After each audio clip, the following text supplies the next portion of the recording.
Hi friends, welcome to Dhanveer channel. ఈరోజు వీడియోలో ముల్లంగి పరాటాలు ఎలా చేయాలో చూపిస్తాను. బాగా కడిగి పెట్టుకున్న ముల్లంగిని వెనకల అండ్ ముందర కట్ చేసుకోవాలి. తర్వాత పీలర్తో తొక్క తీయాలి.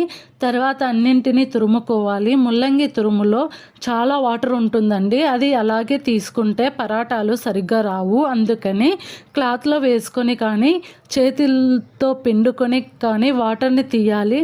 తర్వాత ఒక ఆనియన్ని తొక్క తీసి బాగా కడిగి చిన్న చిన్న ముక్కలుగా కట్ చేసుకోవాలి. అలాగే స్టవ్ మీద కడాయి పెట్టుకొని కొంచెం ఆయిల్ వేసుకోవాలి. ఆయిల్ వేడయ్యాక ఆవాలు, జీలకర్ర, కట్ చేసి పెట్టుకున్న ఆనియన్ని వేసుకోవాలి. ఆనియన్ వేగనివ్వాలి. తర్వాత 1 టీ స్పూన్ అల్లం వెల్లుల్లి పేస్ట్ వేసుకోవాలి. అది పచ్చివాసన పోయే వరకు వేగనివ్వాలి. దానికి సరిపడా సాల్ట్ అండ్ 1 టీ స్పూన్ పసుపు వేసి బాగా కలుపుకోవాలి. తర్వాత పిండి పెట్టుకున్న ముల్లంగి తురుమును వేయాలి. ముల్లంగి తురుము ఉండలు లేకుండా బాగా కలుపుతూ వేగనివ్వాలి. తర్వాత 1 టీ స్పూన్ ధనియా పౌడర్ అండ్ 1 టీ స్పూన్ కారం పొడి వేసి బాగా కలిపిన తర్వాత 1 టీ స్పూన్ గరం మసాలా వేసి కలపాలి. లాస్ట్లో కొత్తిమీర తురుమును వేసుకొని స్టవ్ ఆఫ్ చేసుకోవాలి.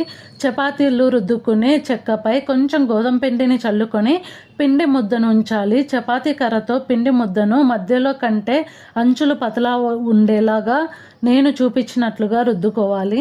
తర్వాత లెఫ్ట్ హ్యాండ్ అరచేతిలోకి రేకును తీసుకొని 2 స్పూన్స్ ముల్లంగి మసాలాని రేకులో వేసుకోవాలి. నేను చూపించినట్లుగా ఫోల్డ్ చేసుకొని ఎక్స్ట్రాని తీసేసి దానిని నునుపు చేసుకొని చపాతీ ఒత్తుకునే చెక్కపై కొంచెం గోధుమ పిండిని వేస్తూ పిండి ముద్దను రుద్దాలి. కర్రతో గట్టిగా ఒత్తకూడదు, మసాలా బయటికి వస్తుంది. చాలా తేలికగా ఒత్తుకోవాలి. చపాతీ కర్రకు అతుక్కున్నట్లు అనిపిస్తే పిండిని చల్లుతూ ఒత్తుకోవాలి. తర్వాత స్టవ్ ఆన్ చేసి చపాతీ పెన్నంని పెట్టుకొని అది కొంచెం వేడయ్యాక ఒత్తుకున్న రేకుని పెన్నంపై వేసుకొని లైట్గా ఆయిల్ని వేసుకుంటూ కాగనివ్వాలి. చూడండి ఎంత బాగుందో.